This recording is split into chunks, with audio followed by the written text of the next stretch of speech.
One thing I'm very, very worried about this time around that I think does not get enough play in the financial press, actually, is the way in which the tech companies themselves have become the new sort of too big to fail institutions. And so let me talk to you a little bit about what I mean by that.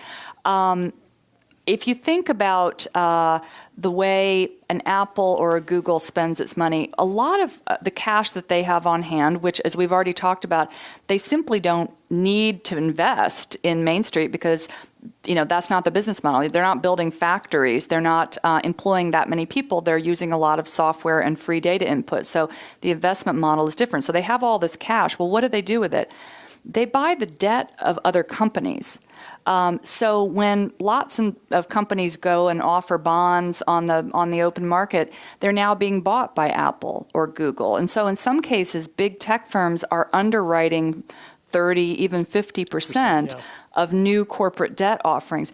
That's what Goldman Sachs does, except they're not regulated the way big banks are. So I actually, a couple of years ago, tried to look into this, and I called up a bunch of the firms themselves, got no answers. They're not required to disclose what's on their books in that sense. I tried to kind of understand how much potentially bad debt are these companies holding.